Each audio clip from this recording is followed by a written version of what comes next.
그래서 바닥 대비 상승률이 2배 이상 지수가.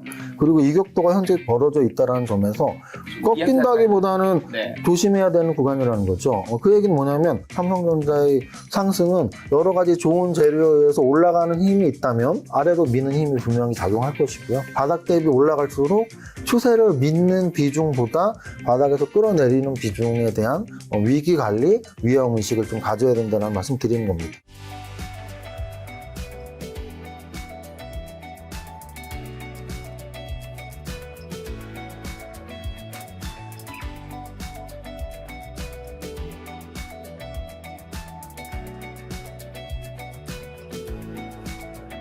자, 세무사님과 함께하는 이제 1월 벌써 이제 말이 다가오고 있습니다. 한 달에 한 번씩 세무사님 뵙고 있는데 그 사이에 코스피가 4,800을 돌파했습니다. 슈퍼랠리 상승의 가장 큰 동력은 뭐고 강세장 앞으로 일단 지속되는 걸까요? 뭐 너무 큰 중요한 질문들 두세 네. 가지 섞어서 말씀하셔서 맞습니다. 저도 이제 동시에 대답을 드리겠습니다. 일단 뭐 지금 상승 랠리가 워낙 강해요. 어느 정도 강한지 수치를 보면 좀 놀라운데요. 지금 여러분들 혹시 작년 초 주가가 몇 포인트에 출발하셨는지 아시는지 모르겠지만 이렇게 월봉을 한번 보시면 작년 1월 초에 출발 시점이 2,400이었습니다.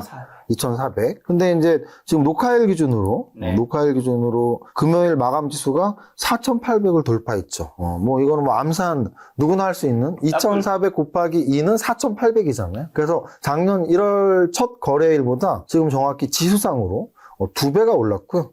또는 4월 9일 저점, 작년 4월 9일 저점이죠. 여긴 2280입니다. 2280 대비는 2배보다 훨씬 더 오른 상태죠. 그래서 지금 이 뜨거운 랠리에 대한 평가는 뜨거운 정도가 너무나 뜨겁다. 너무나 뜨겁다. 지수가 2배 이상 오르는 경우가 그렇게 많지 않거든요. 우리나라 지수로만 봐도 2배 이상 올랐던 적이 저기 이제 아주 예전 우리가 사실 88 올림픽 때 호랑이 담배 피던 시절 이런 표현 쓰니까 그 이후로 지수가 2배 올랐을 땐 IMF 직후 그리고 노무현 전 대통령 때의 그 5년간의 랠리 때 그리고 2008년 9년 금융위기 때 요 정도가 2배 올랐을 때예요. 그리고 이제 코로나 저점 때부터 2배. 그래서 거의 한 10년에 한 번, 두 번 나올까 말까한 지수 2배 상승이 지금 작년부터 나왔다라는 거죠. 작년 연초부터도 2배고 4월 9일 저점부터는 2배 이상이고 그래서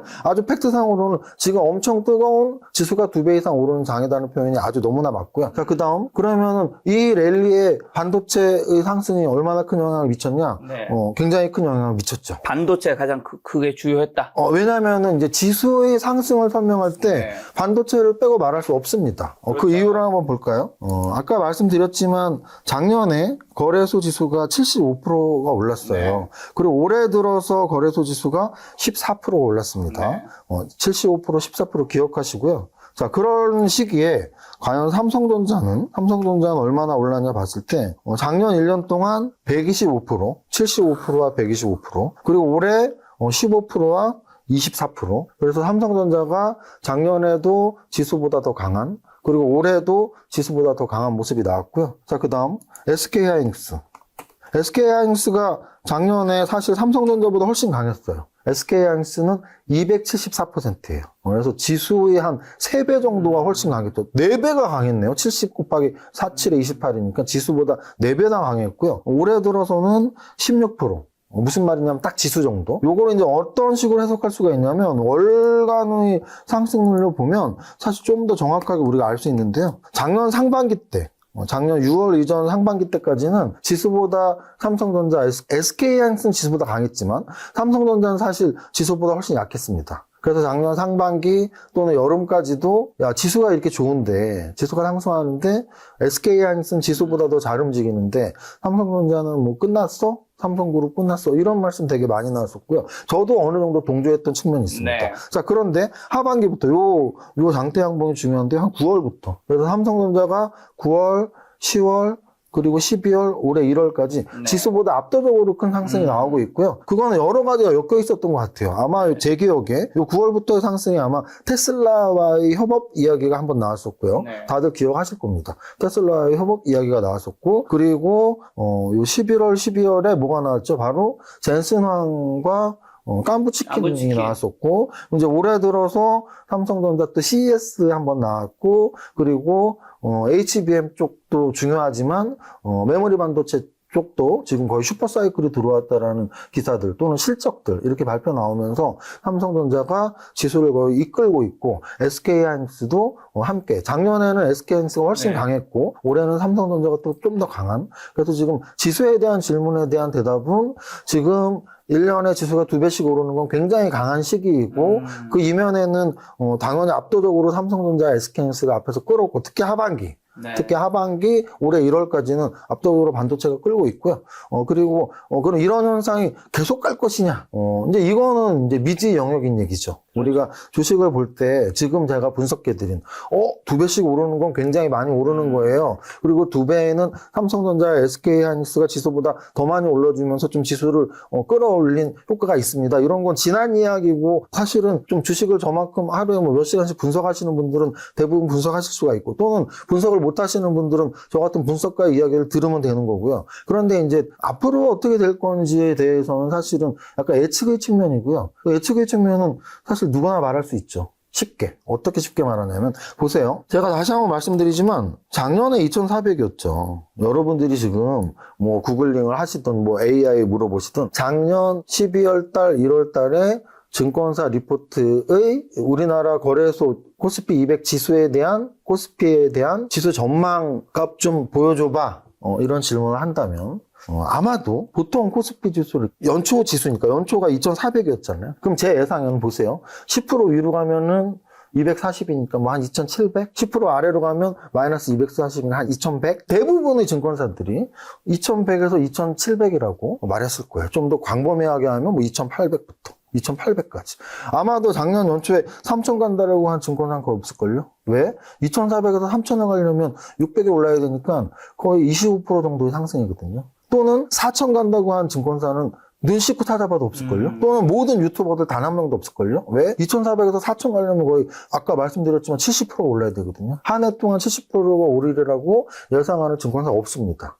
그렇기 때문에 작년 연초에는 그런 증권사의 리포트가 나올 리가 없죠. 자, 근데 반대로 제가 이 말씀 왜 드렸냐면, 자, 올해 연초가 몇이었는데 4,200이에요. 자, 보세요. 여러분들 아마 요즘 증권사의 목표 추정치를 보면 대부분 5,500, 6,000일 겁니다. 맞아요. 왜 그럴까요? 너무 당연한 거예요. 지금이 추세가. 추세보단 일단 연초 지수가, 현재 연초 지수가 4,200이잖아요. 네. 그럼 4,200에서 위로 만약에 아까 말씀드렸지만 한 10%만 올라도 400이 올라야 돼요. 4,200에서 거의 400이 올라야 되죠. 근데 한 20% 오르면 800이 올라야 되죠. 네. 그러니까 당연히 목표 주가는 연초 대비도 한 5,000이 나왔을 거고요. 네. 근데 중요한 건 여러분들 삼성전자 주가도 5만 원, 6만 원일 때 20만 원 말했던 증권사 있나요? 당연히 없죠. 근데 지금은 15만 원 코앞에 왔어요. 14만 원, 15만 원. 15만 원에서 20만 원 이야기가 당연히 나오죠. 왜냐하면 모든 목표 주가는 현 주가를 기준으로 말을 하는데, 이미 삼성전자는 목표 주가를 15만 원이라고 말할 수가 없습니다. 목표 주가라는 거는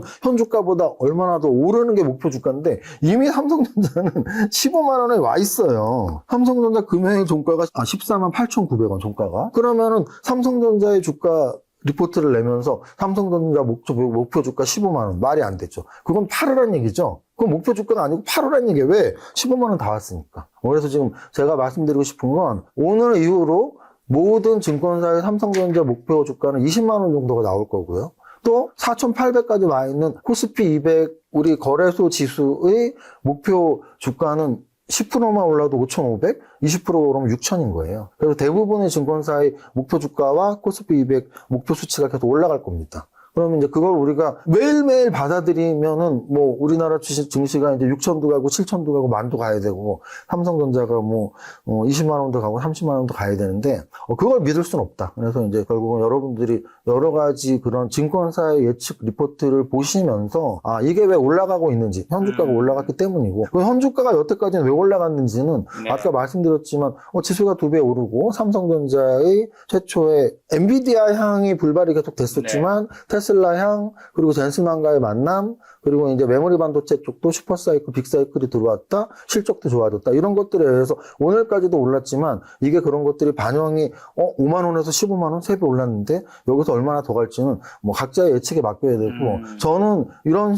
뉘앙스는 그래도 되게 많이 올랐으니까 네. 약간은 조심을 해야지 현주가보다 계속 10% 20% 오르는 목표 주가를 우리가 막 신봉하거나 따라갈 필요는 없다는 말씀을 드리는 거죠. 그럼 이제 세무사님 말씀은 지금 강세장이지만 지금 조심해야 하는 구간이라는 건가요? 강세장이 꺾인다는 건가요? 꺾인다기보다는 네. 조심해야 되는 구간이라는 거죠. 그 얘기는 뭐냐면 우리가 이제 저 같은 경우는 추세 매매자기 때문에 꺾인다는 징표가 없죠. 네. 왜냐하면 방송일 기준 금요일이 최고가예요. 최고가에서 꺾인다는 건 정말 점쟁이 같은 예측밖에 안 되기 때문에 지금은 뭐 꺾인다고 말할 징후는 없어요. 다만 조심을 해야라는 징후는 뭐냐면 이걸 이격도라 그러거든요. 이격도. 벌어져 있죠. 네, 현 지수 때 5일선 20일, 60일, 120일, 200일이 이격도고요. 또는 바닥 대비 상승률. 그래서 바닥 대비 상승률이 2배 이상 지수가 그리고 이격도가 현재 벌어져 있다는 점에서 조심할 구간이라는 예측은 가능하고요. 그리고 이제 뭐 꺾였다라는 건 사실은 고점 대비 한 5% 10% 조정을 받을 때 이게 다시 전고점을 돌파할지 꺾일지에 대한 얘기니까 오늘은 뭐 꺾였다 또는 꺾일 것 같다라는 말보단 우리가 조심을 할 구간은 분명하다. 그 근거는 이격도가 벌어져 있고 바닥 대비 꽤 높은 위치에 있다. 이 정도로 그럼 설명드리겠습니다. 이런 의견은 어떻게 생각하세요? 이제 이재명 정부에서 원래 이재명 대통령이 코스피 5천을 목표로 하면서 얘기를 했었잖아요. 그때는 이제 우리나라가 코스피가 뭐 2천 얼마에서 뭐 말도 안 되는 소리 했는데 이제 지금 코스피가 4,800까지 왔단 말이죠. 예를 들면 삼성전자나 뭐 SK하이닉스 말씀하신 게 그것도 목표 주가가 있으면 증권사에서 애널리스트 목표 주가를 내면 그 근처까지 뭐 8, 90%쯤 오면 이게 좀 이제 팔아야 되는 게 지나보면 나왔을 목표가가 가기 전에 8, 90% 하는 사람도 있을 수 있으니까요. 코스피 5천 근처까지 왔으니까 이제는 오히려 조금 이제 익절을 해야 되지 않냐 이런 의견을 가지신 분들도 있더라고요. 제가 아까 말씀드렸지만 이게 이제 추세 매매의 관점에서는 원래는 추세 매매는 저런 거예요. 막 떨어질 때 바닥이 우리가 어딘지 모르거든요. 네. 그래서 이제 바닥을 확인하고 사는. 그래서 우리가 주식 격언 중에 무릎에 사서 어깨에 팔아란 말 있잖아요. 근데 이제 그 무릎이 발바닥을 찍고 올라가는 무릎이거든요. 그러니까 오른쪽 무릎이 되겠죠. 또는 어깨에 팔으라고 말했을 때 머리를 찍고 내려가는 어깨거든요. 역시 오른쪽 어깨죠. 그러면 이제 추세 매매적 관점, 떨어지는 오른쪽 어깨에서 팔으라는 관점에서는 아직 떨어지는 신호도 안 나오고 있으니까 이제 아까 말씀드렸지만 좀 더 버티는 게 맞을 수도 있고 위험 의식, 위기 의식만 갖고 있고. 근데 이제 꼭 추세 매매가 아니고 예측 매매를 하시는 분들 경우에는 말씀하신 게 정확하죠. 왜냐면은 어쨌든 내가 그동안 정말 매매나 투자를 잘해서 100이 다 들어가 있어 지금. 근데 100이 들어가 있는데 지수도 2배가 올랐고 내가 뭐 갖고 있는 게 포트폴리오가 정말 다행스럽게 잘 돼 있으면 바닥 대비 거의 2배 내지 3배까지도 수익 나신 분들이 있거든요. 그랬을 때 100을 다 갖고 있다면 나 한 20, 30 정도 팔고 꼭지를 전망하고 대천정을 전망하고 좀 더 팔아야겠다라는 의견도 저는 예측 매매로서 맞다고 봐요. 그래서 추세 매매, 확인 매매로는 떨어지는 오른쪽 어깨에 파는 거고 또는 이제 예측 매매로서는 바닥 대비 너무 올랐으니까 좀 덜어놓으면 마음이 편하겠다. 그래서 저는 그것까지도 인정을 하고요. 다만 이제 좀 부담스러운 의견들은 뭐냐면 이거 지금 진짜 큰 장 열렸고 우리나라 장이 되게 여태까지 가소평가 받았었고 우리 훨씬 더 많이 가야 되고 그래서 뭐 5,500, 6,000까지는 마냥 고다라고 하는 의견이 저는 좀 더 부담스럽고 오히려 지금 조금 팔아놓을까 또는 아직 팔지 않더라도 계속 긴장감을 갖고 지수를 지켜봐야 되는데 라는 의견을 말씀드리는 겁니다. 그러면 지금 개인의 뭔가 강기라든가 뭐 열강에 대해서 얘기해 주셔서 코스피가 코로나 때 이렇게 바닥을 찍고 이렇게 올라갔었잖아요. 이때 어쨌든 뭔가 뭐 동학개미라든가 강기 같은 그런 것도 좀 있었는데 그 이후로 또 많이 떨어졌는데 지금은 그때만큼의 열기가 제가 생각했을 때는 그때만큼의 뭔가 열기라든가 막 그 강기 같은 게 막 개인분들이 그게 막 느껴지는 것 같진 않은데 아무래도 세무사님은 이제 투자하시면서 개인분들도 워낙 많이 만나 뵙고 이제 밸런스 카페라는 요즘에는 그 바리스타를 추구하시면서 카페도 오픈하시면서 거의 주식 상담도 하시고 그런 거 하시잖아요. 그러니까 많이 만나시니까 요즘에 코로나 때의 강기가 비슷하게 느껴지시는지 아니면 증시는 그만큼 올랐지만 아직 그 정도의 강기까지는 아닌 것 같으신지. 제가 그거는 이렇게 말씀드릴 수 있을 것 같아요. 우리가 강기라는 거는 사실은 우리 느낌일 뿐이죠. 또는 각자의 주변 환경들. 그렇죠. 그 당시에 광기를 좀 느낄 만한 주변 환경들, 뭐 친구 중에 주식 안 하던 친구들이 술자리에서 그때 뭐 카페 가면 다 네, 주식 다 주식 얘기만 얘기하고 한다거나 있었어요. 뭐 그런 거죠. 근데 이제 저는 사실 그때와 비슷하게 느끼고 있습니다. 왜냐하면 저는 많은 뭐 집단들을 만나고 뭐 네. 상담도 하고 하니까. 근데 이제 그렇게 느끼는 가장 결정적인 이유는 사실 우리가 광기를 갖게 되는 이유는 주가 지수가 진짜 많이 오르기 때문이거든요. 그렇죠. 내가 주식을 하고 있는 사람도 이렇게 돈을 쉽게 벌어? 돈 안 하는 사람은 내 옆 사람이 이렇게 쉽게 버는데 나도 해야 되는 거 아니야? 그렇죠. 자, 그 정도의 상승이 아까 말씀드린 부분하고 비슷한데 보세요. 이 코로나 저점이 1430입니다.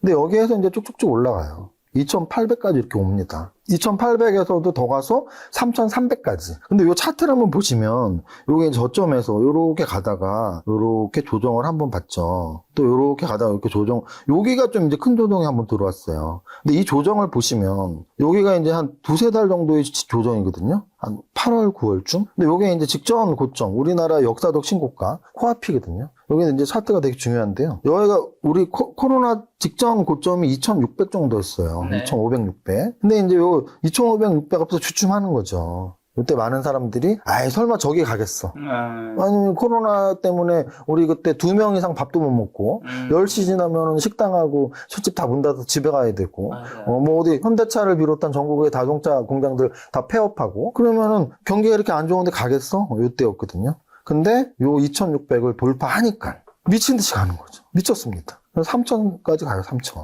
그래서 요때 3000까지 갔다가 다시 또 이제 꼬꾸라져요. 그러다가 최고점 3,300을 찍고 그때부터 이제 무너지는 모습을 보였거든요. 이 설명을 왜 드렸냐면 이 차트하고 비교해 보세요. 요 4월 9일 때 움직입니다. 아까 제가 2,600 역사적 신고점 앞에서 2달 쉬었다 그랬잖아요. 근데 여기서 3,300 앞에서 여기서 쉬어요. 그때 생각나시나요? 7, 8월 때? 이때 이제 많은 사람들이, 3,300 돌파하겠어? 다시 3,000 깨고 내려갈 수도 있지? 굉장히 많은 분석들이 나왔었고요. 근데 신고가를 딱 돌파를, 그러니까 신고가의 무서움을 아는 저 같은 사람들은 돌파 확률이 높고 돌파하면 뭐 마냥 고다 이런 생각을 했었는데, 네. 실제 3,300을 돌파를 했고, 4,000까지 스트레이트로 온 거예요. 4,000에 스트레이트로 왔고요. 거기에서 또 2달을 쉬었죠. 2달을 또 쉬고 또 한번 역사적 신고가를 또 돌파하니까 또 가는 겁니다. 네. 자, 그런데 이게 지금 이게 몇 단 상승이냐면 코로나 때도 거의 1단, 2단, 3단 상승 정도까지 왔거든요. 네. 근데 저는 지금 요번에 1단하고 쉬고 2단하고 이제 요번에 3단 상승이라고 보고 있는 거예요. 그러면은 이 정도 왔으면 이 정도 왔으면 진짜 지수대로도 2배가 이상 왔고 네. 많이 왔고 광기라고 할 만합니다. 광기가 붙을만 해요. 근데 이제 우리가 광기라고 못 느끼는 이유가 있어요. 뭐냐면 이 당시 5년 전하고 지금하고 약간 바뀐 것들이 꽤 있는데요. 네. 그때보다 미국 투자 비중이 굉장히 높아졌어요. 늘어났죠. 훨씬 높아졌습니다. 그래서 광기가 약할 수도 있어요. 왜일까요? 작년 상승률이 미국 투자 상승률보다 훨씬 높습니다. 근데 거래소 투자 비중, 한국 투자 비중이 많이 약해졌어요, 지금. 네. 글로벌 증시를 보시면, 우리가 뭐 나스닥 지수를 벤치마킹 한다고 쳤을 때, 나스닥 작년에 20% 올랐어요, 20%. 많이 올랐다고 할 수 있지만, 한국 대비해서는 적게 올랐죠. 코스피 지수는 아까 보셨지만 75% 올랐잖아요. 근데 나스닥 투자하신 분들은 20% 수익이 났을 겁니다. 다우 투자하신 분들은 다우는 12%가 올랐어요. 12%와 75%, 20%와 75% 또는 일본 니케이 뭐 이제 일본의 시대야 뭐 이런 분들도 꽤 있었는데 작년에 뭐 일본 투자는 어때요? 이런 질문 꽤 받았거든요. 일본 투자가 작년에 26%, TSMC의 대만은 작년에 25%, 홍콩 작년에 27%. 지금 무슨 뜻이냐면 글로벌 지수가 아주 비슷하게 25%대의 상승률을 보이고 있어요. 그런데 거래소 지수는 75%의 상승이 나왔고요. 코스닥 증시는 36%의 상승이 나왔어요. 무슨 말이냐면 우리가 코스닥 투자 위주로 하시는 분들이 그런 말씀을 많이 해요.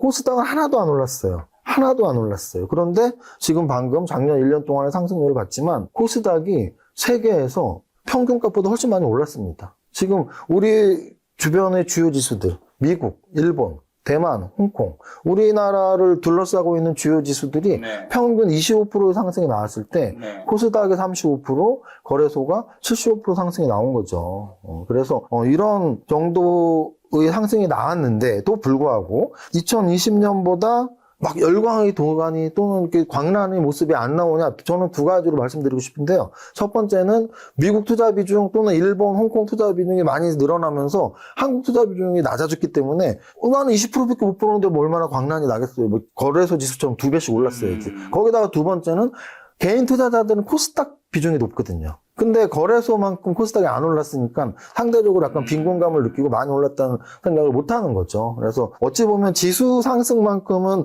네. 코로나 때와 비슷하지만 외국 투자 비중이 높아지고 또는 코스닥 비중이 높은 개인 투자자들이 코로나 때만큼은 이 상승의 열기를 못 느끼고 있다 정도로 말씀드릴 수 있고, 하지만 저는 이제 느낄 수가 있는 게, 저 같은 경우는 이제 뭐 강의도 하고 뭐 주식 책도 쓰고 또는 어떤 집단들 무슨 뭐 세무사회, 뭐 의사회 이런 강연회를 가끔 가는데요. 확실히 지수가 올라갔던 작년에 주식 투자를 별로 안 할 만한 분들이 꽤 많이 들어오는 걸 보고서 작년에 신규 진입한 분들이 많겠구나 이런 생각을 했었습니다. 그러면 이런 장에서 고버스에 투자했다가 사상 최저가 수준에서 고통받는 투자자분들이 굉장히 많다고 했는데, 해줄 수 있는 조언이 있다면, 어떻게 보면 지금 또 너무 고점이기 때문에 조심해야 되는 구간이라고 했으니까 지금은 이런 인버스나 고버스 투자하는 게 또고 리스크 캐치 차원에서 괜찮을 수도 있는 건가요? 이전엔 아니었어도. 자, 이제 고버스에 대한 질문을 하셔서 고버스 차트를 말씀드렸는데요. 근데 이제 고버스 우리가 투자자 말씀을 하시는데, 저는 고버스는 투자라고 생각을 하면 안 될 것 같아요. 무슨 뜻이냐면, 우리가 이제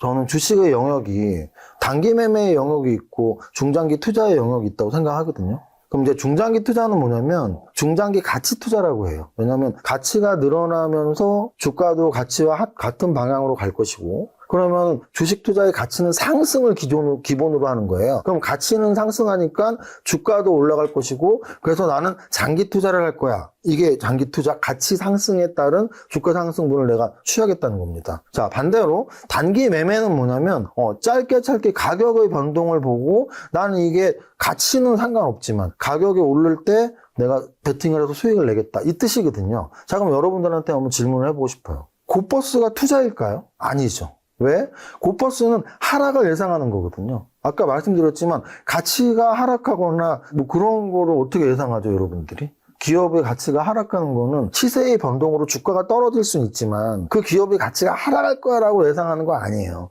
뭘 정확하게 제가 말씀드리고 싶냐면, 결국은 여기 지금 이 상품명을 여러분들이 이해를 하셔야 되는데요. 코덱스는 그냥 타이거, 코덱스 이런 회사의 명칭이에요. 그럼 그 다음 이름이 중요한데요. 200 선물 인버스 곱하기 2 이런 내용인데요. 200 선물이 뭐냐면 우리가 코스피 200 선물이라는 파생 상품이 있습니다. 그걸 거래할 수가 있죠. 코스피 200 선물 또는 옵션을 거래하는 사람들은 그 주가의 변동을 단기적으로, 거래소 지수가 단기적으로 오를 거야, 단기적으로 떨어질 거야 하고 단기적인 매매를 하거든요. 그런데 코덱스 200 선물 인버스 ETF는 파생 상품을 한 번도 겪어보지 못한, 또는 단기 매매를 한 번도 해본 적이 없는 분들이 어떤 식으로 지금 이걸 진행하냐면 마치 주식 투자라듯이. 그럼 여기서 어떤 맹점이 생기냐면, 여러분들이 주식 투자할 때 공통점이 뭐냐면 좀 잘 못하시는 분들일 겁니다. 근데 10분 중에 8분 잘 못하시니까. 주식을 잘 못하시는 분들의 공통점 두 가지가 있습니다. 첫 번째, 손절매를 못 하시고요. 두 번째, 물타기를 하십니다. 이 두 가지가 겹쳐지는 게 이제 10분 중에 한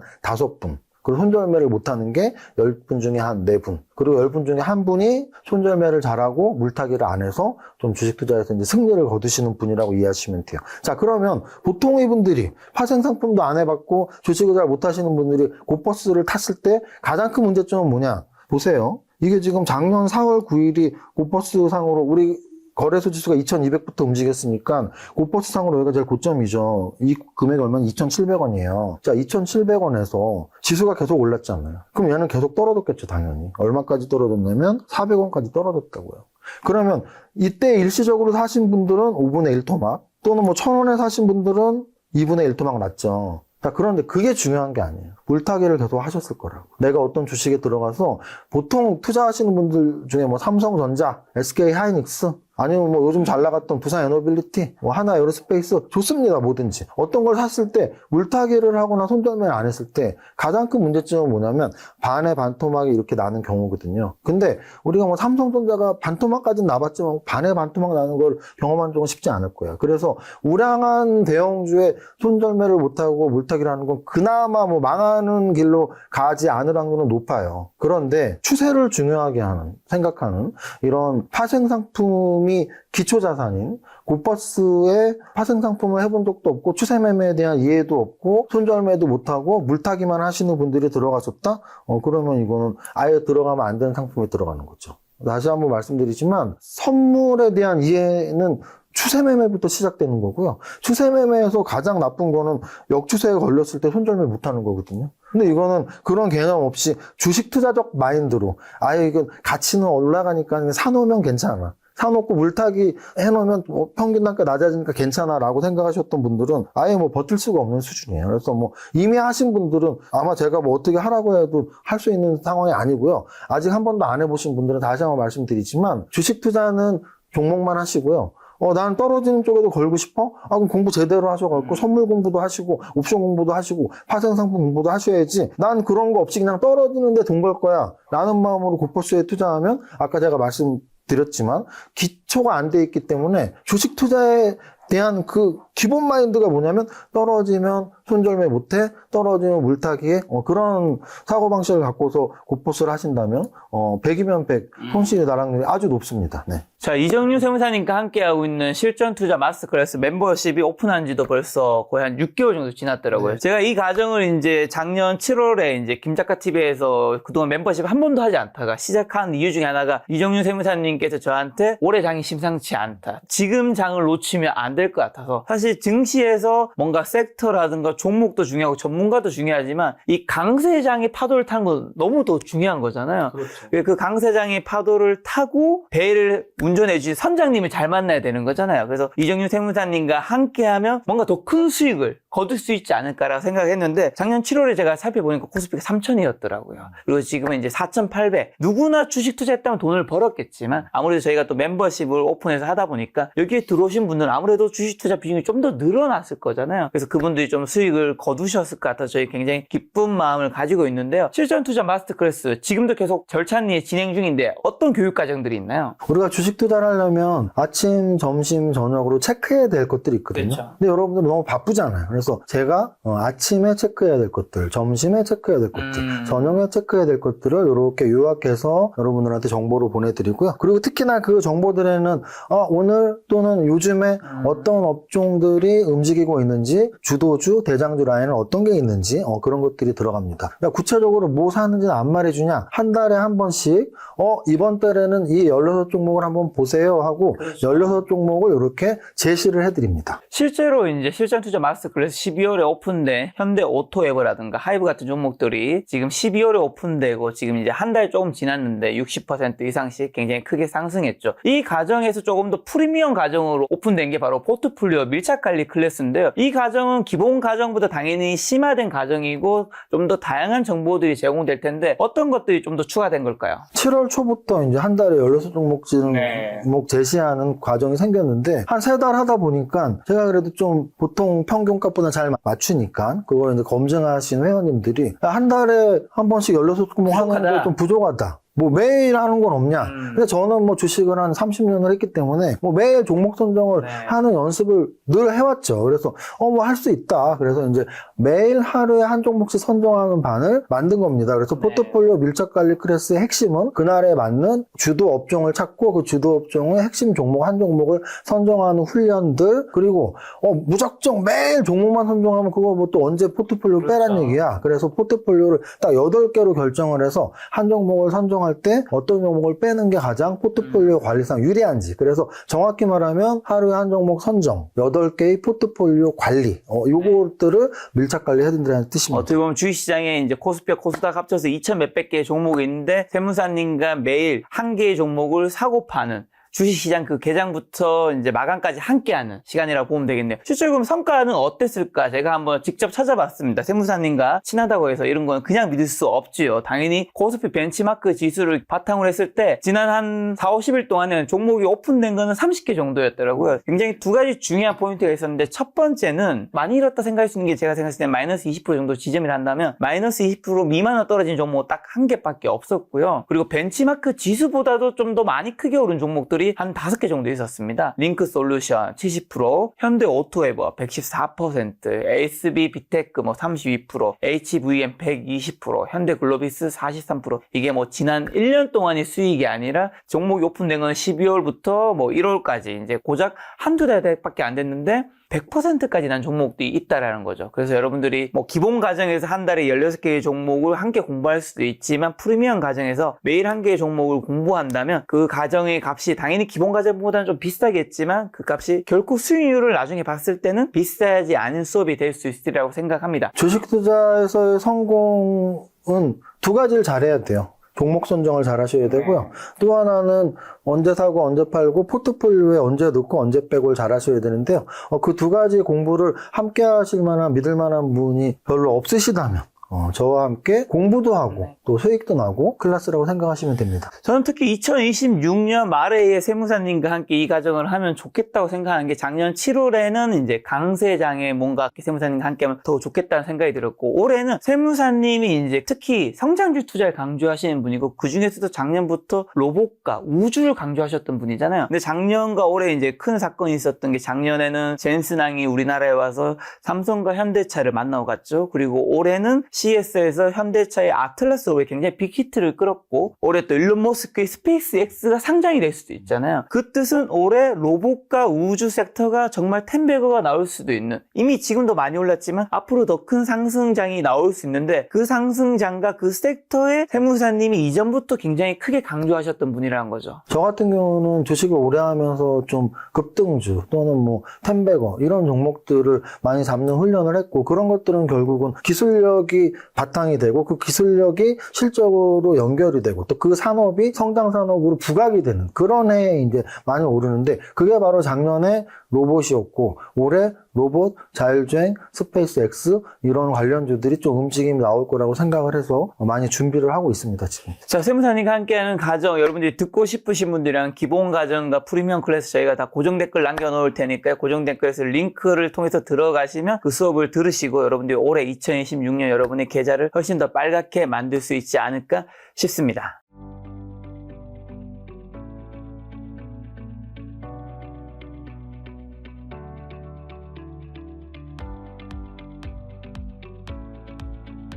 올해 주식가 상승을 이끈 반도체 섹터 삼성전자 하이닉스 한 번 더 여쭤봐야 하는데 어떻게 보시나요? 앞으로는 삼성전자 지금 14만 8,900원 하이닉스가 75만 원대를 돌파했었더라고요. 전문가들의 목표 주가 대폭 계속 상향하고 있는데 상향하는 근거에 대해서 어떻게 보시는지나 어디까지 갈 수 있을까요? 자, 이제 아까 뭐 전문가의 목표 주가는 저는 그렇게 크게 의미를 부여하지 않습니다. 네. 왜냐하면 전문가의 목표 주가는 다시 한번 말씀드리지만 삼성전자 15만 원 하는데 리포트가 오늘 나오는데 삼성전자 목표 주가 15만 원이라고 나올 증권사는 단 한 군데도 없어요. 앞으로는 삼성전자 무조건 18만 원 내지 20만 원이라고 나올 겁니다. 네. 왜냐하면 현재 거보다 20% 30% 올라야 되니까. 그래서 저는 그 목표 주가에는 의미를 두지 않고요. 다시 한번 말씀드리지만 삼성전자를 둘러싸고 있는 제반 환경들 그리고 바닥 대비는 얼마나 올랐는지 그러니까 차트적으로는 얼마나 오르고 이격도가 얼마나 벌어졌는지 또는 재료적으로 삼성전자를 둘러싸고 있는 재료가 무엇인지에 좀 집중적으로 연구를 하고 판단을 하셔야지 목표 주가가 뭐 20만 원이야 30만 원이야 아무 의미 없다는 말씀 드리고요. 네. 자, 그 다음 그러면 바닥 대비 얼마나 올랐냐? 많이 올랐어요. 많이 올랐어요. 삼성전자가 대형주인데도 작년 여름만 해도 5만 원이었죠, 저점이. 저점 5만 원 대비 3배가 올랐습니다. 그럼 삼성전자가 3배가 올랐던 시기가 얼마나 있었는지 보면 그렇게 많진 않아요. 여기 삼성전자가 2009년 요 액면분할 전이니까 요때는 뭐 막 100만 원, 200만 원 할 때예요. 자, 그래서 요 2009년에 한 9,000원에서 한 4년 만에 보시면 4년 만에 3만 원이죠? 4년 만에 3배라고요. 여기 연봉이 3개잖아요, 지금. 연봉 3개. 4년 만에 3배죠? 자, 여기 올랐네요. 여기 1년에 40%, 여기 40%에서 2년 만에 2만 원 초반에서 5만 원 후반까지 2.5배 정도. 2년에 2.5배 올랐죠? 자, 그 다음에 요때 2019년 20년이네요. 2019년 20년. 4만 원, 3만 5천 원, 4만 원에서 한 8만 원? 얘도 2배 좀 넘는. 그죠? 그래서 지금 삼성전자, 우리나라 삼성전자가 여태까지 예전 아까 제가 IMF 때부터를 우리나라의 주식시장이 좀 제대로 됐다라고 본다면 99년 바닥일 때가 얘가 얼마였냐면 700원이라고 칠게요. 700원. 700원에서 지금 한 30년. 약 30년 동안, 28년 동안 700원에서 7,000원, 7만원, 7만원, 14만 원이니까 200배. 200배가 올랐거든요. 이해하셨죠? 28년 정도에 200배가 올랐는데 단기간으로 끊어서 1, 2년 만에 오른 거 2배 이상 오른 거 찾기 쉽지 않죠. 2배 정도 올랐죠. 근데 삼성전자가 요번에 5만 원에서 15만 원까지 3배가 올랐습니다. 그래서 이제 단순 가격 대비 굉장히 많이 올랐다라고는, 그러니까 이런 말 있어요. 이렇게 말하면 지금 너무 좋잖아. 그래서 이게 3년, 20만 원, 3년 그건 미래의 얘기고, 저 말은 5만 원에서 15만 원까지 3배가, 과거에 이 정도 올랐냐 했을 때 3배 이상 오른 구간을 찾기가 쉽지 않아요. 네. 그럼 삼성전자가 지금 역사적으로 28년 정도 주가가 올랐는데 28년 동안 가장 최고의 한 해를 보내고 있다고 생각하시면 되고요. 일단 주가적으로. 그럼 주가적으로 3배가 올라가는 가장 최고의 한 해에 어떤 일들이 있었냐? 아까 말씀드렸지만 작년에는 5만 원의 리포트 찾아보세요. 삼성전자 20만 원 말하는 리포트 있나? 없다고요. 1년도 안 됐어요, 지금. 근데 그 기간 동안 지수가 역사적 신고가를 돌파하고 삼성전자가 이끌어주면서 여러 가지 재료들이 붙으면서 테슬라 재료 붙었고, 엔비디아 젠슨항 재료 붙었고, 비메모리 반도체도 좋지만 메모리가 또 빅사이클이 들어왔고 여러 가지 실적까지도 이런 재료가 붙어있는 상태입니다. 그래서 3배가 올랐다고 보시면 되잖아요. 그잖아요. 앞으로도 얼마나 대단한 재료가 나와서 이게 만약에 20만 원 가잖아요. 4배 오르는 거거든요. 만약에 25만 원 가면 5배. 근데 삼성전자가 과연 과거에 IMF 때가 280이었어요. 280에서 지금 4,800이니까 280에서 2,800 4,800이니까 거의 한 15배 정도, 지수가 15배 올랐고, 15배 오르는 동안 삼성전자는 심지어 200배가 올랐거든요. 근데 200배가 오르는 동안 1, 2년 끊어서 봤을 때는 2배가 오른 적이 별로 없었는데, 이번에는 3배가, 4배가 오르고 있으니 삼성전자의 상승은 여러 가지 좋은 재료에 의해서 올라가는 힘이 있다면 야, 너 너무 많이 올랐어 라고 아래로 미는 힘이 분명히 작용할 것이고요. 그래서 그 평균점들이 저는 15만 원, 20만 원 사이 어딘가에서 멈출 확률이 좀 높다고 봐요.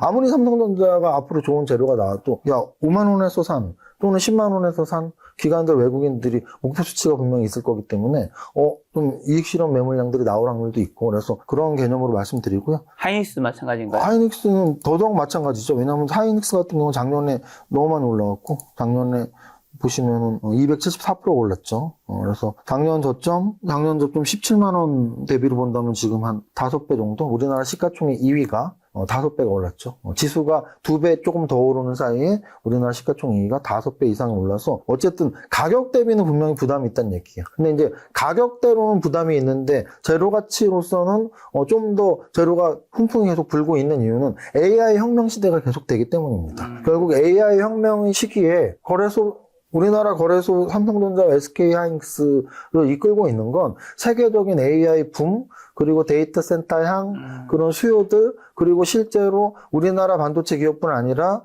미국의 반도체 기업들, 여러 반도체 기업들이 대부분 훈풍을 겪고 있고, 그중에 엔비디아 1위뿐 아니라 브로드컴이나 인텔이나 여러 가지 반도체 기업들이 그래서 그런 관점으로 본다면은 저는 삼성전자, SK하이닉스가 이제 끝났다라고 말하기는 힘들지만 아까 지수랑 똑같아요. 마냥 야, 삼성전자도 20만 원, 25만 원 갈 거야.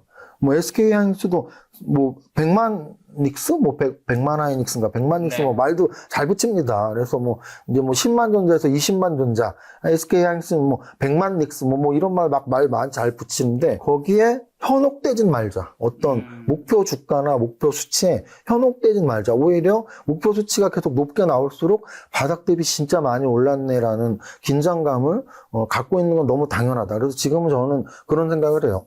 저도 추세 매매자이기 때문에 꼭지, 대천정의 모습이 나오지 않고는 계속 상승을 믿는 편이거든요. 근데 이제 이게 바닥에서 막 올라올 때는 100% 믿으면 돼요. 예를 들어 작년 연초 때 또는 작년에 3천 돌파 직전에 저는 굉장히 강력하게 뭐 이런 말씀 드리면 너 진짜야 하지만 뭐 제가 거짓말이라고 생각만 할 수 없고 작년 연초에 저는 우리나라의 상승률이 1월 달에 가장 높았거든요. 그때 저는 우리나라 국장 진입은 지능순이라고 제 유튜브에서 굉장히 많이 말씀을 계속 드렸었고요. 또 3천 역사적 신고가 돌파하기 직전에도 3,300 돌파하기 직전에도 3,300만 돌파하면 뭐 바람만 휘불어도 3,500, 4,000원 간다는 말씀을 드렸었는데 그거는 이런 거예요. 만 원짜리가 2만 원 갈 때 굉장히 확실히 믿을 수 있습니다. 2만 원짜리가 4만 원 가면 잘 가네. 4만 원짜리가 8만 원 가면 이게 너무 많이 오른 거 아니야? 8만 원짜리가 16만 원 가면 야, 나 텐베거 먹었네 팔아야지. 저는 그게 주식 투자라고 보거든요. 그러면 지수가 이 정도 시가총액 1위 삼성전자 2위 SK하이닉스가 이 정도 상승한 건 아까 만 원짜리가 지금 어느 정도 가격까지 온 거냐면 저는 한 8만 원까지 온 거예요. 제 기준에선. 그러면 텐베거 직전이거든요. 많이 올랐네? 그러면은 저 바닥에서 움직일 땐 100% 추세를 믿는다면 지금은 한 80%나 70% 추세를 믿고 바닥에서 너무나 많이 올랐으니까 끌어내리려는 힘을 20, 30% 위기감을 갖고 있으면 되고요. 여기서 만약에 더 올랐어. 예를 들어 거래소 지수가 5천을 돌파하고 막 5,500 가려고 그러고 네. 또는 삼성전자가 20만 주다 진짜 갔어? 그럼 이제 추세는 한 50%만 믿고 바닥에서 끌어내리려는 힘을 50% 정도 더 높아졌다고 보면서 긴장감을 계속 갖는 게 맞다라고 봐요. 왜냐면은 여러분들이 주식 투자를 이제 막 들어왔다면 상승장밖에 못 보는 거예요. 네. 왜 제가 이 말씀 왜 드리냐면 작년 4월부터 또는 작년 연초부터 하신 분들은 지수가 2배 올랐으니까 상승장밖에 못 보신 분들이에요. 작년 가을에 오셨어도 상승장밖에 못 봤고요. 심지어 연초에 들어왔어도 상승장밖에 못 봤어요. 연초에 오신 분들 얼마나 기분 좋아. 지금 연초에 들어와서 보름밖에 안 됐는데 15%가 올랐습니다. 지수가. 삼성전자가 25%가 올랐어요. 연초에 아마 나 새해 계획은 삼성전자 사는 거야 하고 5천만 원을 샀다? 1,000만 원 벌었습니다. 지금. 기분 얼마나 좋아. 자, 그런데 그분들의 단점이 있어요. 뭐냐면 차트를 볼 줄도 모르고 이런 역사적 움직임을 볼 줄을 모르죠. 근데 저는 그래도 25년 이상 30년 가까이 주식 투자를 했으니까 여러분들한테 우리나라의 과거에 정말 좋았던 장, 야 진짜 이 끝없이 갈 것 같은데 라고 했을 때가 지수 2배, 2.5배 오르고 3배 갈랑말랑 할 때 뭐 끝나거나 또는 이런 삼성전자나 대형주들이 2배, 3배, 4배 올라가다가 끝나는 이런 것들을 저는 수도 없이 경험을 했으니까. 그래서 다시 한번 강조드리지만 추세는 믿지만 바닥 대비 올라갈수록 추세를 믿는 비중보다 바닥에서 끌어내리는 비중에 대한 위기관리, 위험의식을 좀 가져야 된다는 말씀 드리는 겁니다. 최근에 가장 뜨거운 종목들 섹터 좀 여쭤보려고 하는데 로봇과 자율주행, 스페이스 X 관련된 것들 좀 어떻게 보시나요 그러면? 일단은 사실은 이제 지금 작년 연초에 제가 우리나라 장 또는 미국 장이 워낙 좋을 거라고 예상했던 3가지가 있어요. 3가지 근거는 뭐였냐면 금리 인하의 시기였고요. AI 혁명의 시기였고 그리고 우리나라만 더 많이 오른 이유를 찾아야 될 거 아니에요. 그래서 우리나라만 더 많이 올린 이유는 한 6개월 정도의 대통령 공백 이후에 6월 달에 새 정부 취임 요 3가지였거든요. 여러분들이 아시겠지만 다른 요건이 일정하다면 금리 인하는 주식시장의 호재입니다. 무조건. 네.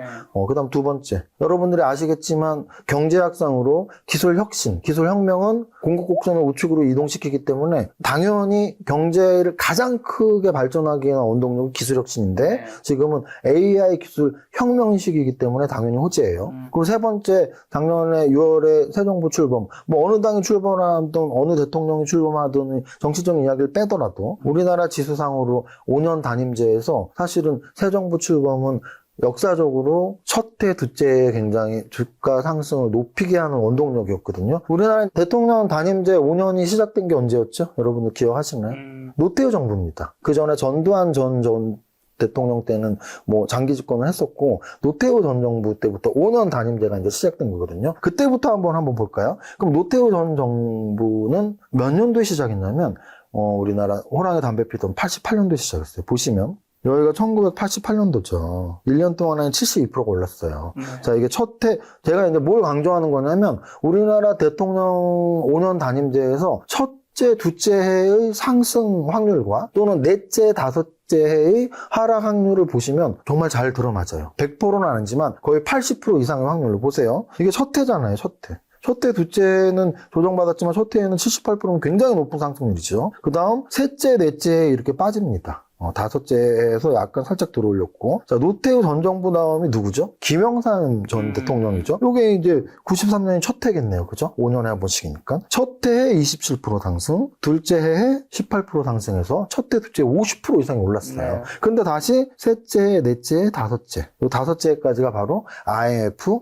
말기가 돼요. 그러니까 김영삼 전 정부 때 5년 중에 첫째, 둘째는 50% 이상 올랐는데 레임덕이 셋째, 넷째, 다섯째 특히 IMF까지 들어갈 정도의 이 집권 후 레임덕이 나오면서 지수가 많이 빠집니다. 그죠? 자, 그 다음 대통령이 첫 해네요. 그 다음 대통령이 누구죠? 바로 김대중 전 대통령 정부죠. 보세요. 첫 해 49% 상승, 둘째 해 82% 상승. 첫 해, 둘째 해 거의 130% 이상의 상승이 나와요. 자, 근데 역시 셋째 해부터 빠지면서 넷째, 다섯째까지 좀 흐지부지돼요. 그죠? 이해하셨죠? 그 다음 대통령이 누구였죠? 바로 노무현 전 대통령 시기예요. 제가 정치적인 이야기가 아니고 데이터상으로, 저는 이런 연구를 워낙 많이 하니까 데이터상으로 대통령 임기 5년 내내 오른 유일한 대통령이 노무현 전 대통령 때인데요. 1년, 2년, 3년, 4년이 다 올랐습니다. 그래서 요 때는 레임덕이 있었다 이런 말씀 드릴 필요도 없고요. 자, 그 다음의 대통령이 누구죠? 이명박 전 대통령이에요. 자, 이명박 전 대통령은 좀 운이 안 좋았어요. 뭐냐면 이게 이제 이명박 전 대통령이 잘못이다라고 하기에는 글로벌 금융위기 때였죠. 2008년. 자, 그러면은 첫 해는 어쩔 수 없었어 라고 말할 수 있잖아요. 그런데 보시면 둘째, 셋째 해에 그걸 다 회복시켜 줍니다. 자, 그 다음에 넷째, 다섯째까지 가고, 그 다음 대통령이 누구였냐면, 바로 박근혜 전 대통령 때였어요. 자, 그런데 우리나라 역대 대통령 중에 5년 연속 상승한 게 노무현 전 대통령이었다면 5년 동안 상승이 거의 없었던 대통령이 박근혜 전 대통령이라고 보시면 돼요.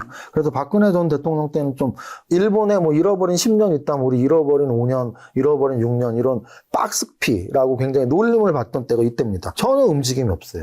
이때 미국 증시가 꽤 좋았는데 전혀 움직임이 없고 이렇게 하나, 둘, 셋, 넷이 가는데 여기에서 이제 또 움직임이 나왔죠. 여기에서 움직임이 박근혜 전 대통령 때문에 잘 나온 게 아니고요. 문재인 전 대통령이 탄핵 이후에 첫 해란 말이에요. 그리고 문재인 전 대통령 때는 그래도 이렇게 첫 해도 좋았고 좀 끝날 때도 이렇게 나쁘지 않았거든요. 요 코로나 위기도 잘 넘겼고. 자, 그런데 이제 윤석열 전 정부 때 요게 이제 2022년 5월에 출범을 해요. 근데 5월에 출범하는데 첫 해, 둘째 해, 셋째 해 좀 그랬죠. 특히나 이제 마지막은 아직 임기가 남았음에도 이렇게 대통령직에서 파면이 되고 이제 새 정부가 출범한 거예요. 그래서 제가 말씀드리고자 했던 결론은 뭐냐면 우리나라의 5년 단임제에서 과거에 노태우 정부 때부터 5년이 시작되는데 그 대통령 때 김영삼, 김대중, 노무현, 이명박 이 모든 전 대통령 때 첫째, 둘째가 평균적으로 좋았고 마지막 해들이 평균적으로 안 좋았다는 걸 알 수 있어요. 그래서 결국은